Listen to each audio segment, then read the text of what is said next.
is Representative Jose Serrano from New York, who's been a long-time net neutrality champion, fighting in the trenches with us from day one. Congressman Jose Serrano.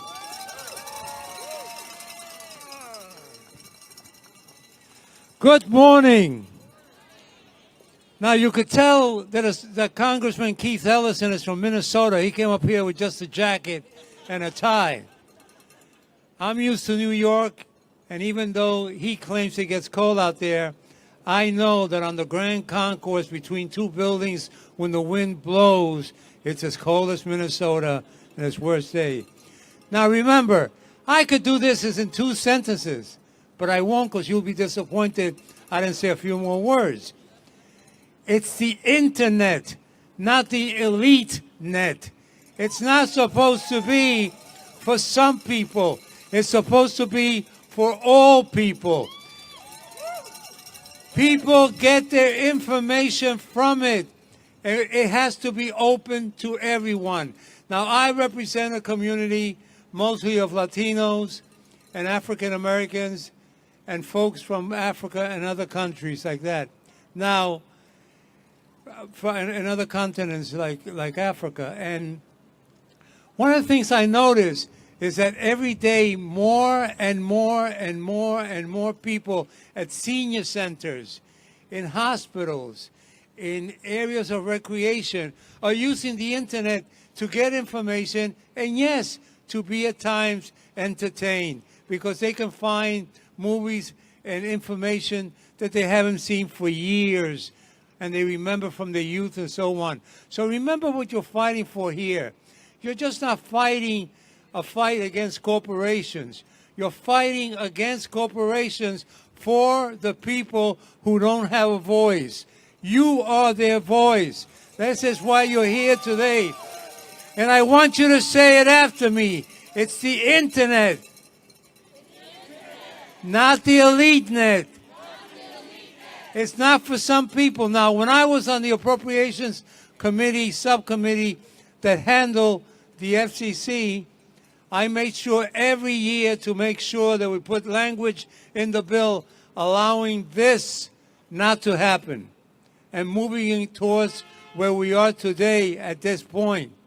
Now, last year, of course, things changed, and a new man came to the White House, and a new group came in. And so when we put in amendments to do the same thing, we were defeated. But we're not defeated yet, my friends. One thing I've learned in all my years in public office is that whatever gets put down in law, whatever puts down in regulations, can hear an outcry from the people, and there's a turnaround.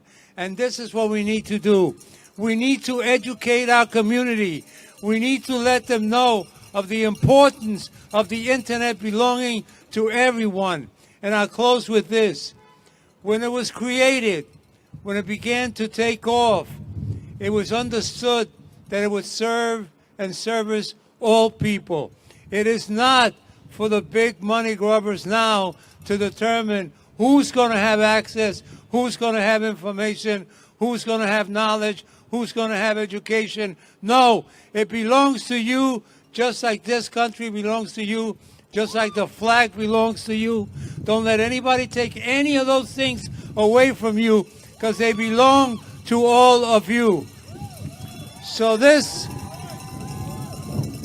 congressman from the South Bronx stands with you.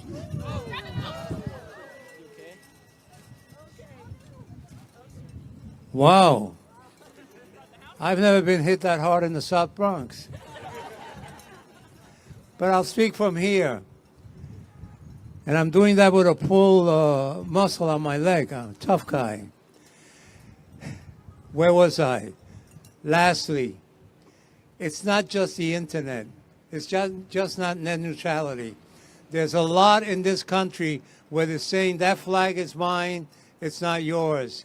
This country is mine, it's not yours. This immigration policy is mine, it's not yours. That's not true.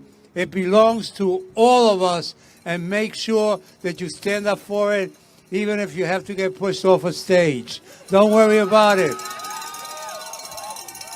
All I got from that, my friends, and I leave you with this, was a boost to go further And I found out that when you push me off a stage, I still know how to speak afterwards. Thank you so much. One last comment. In Spanish, we have a saying, dime con quién andas y te diré quién eres. Tell me who you walk with, and I'll tell you who you are. I walk with you, you walk with me, we walk with neutrality, we're together, we are one, we shall not be defeated. Thank you.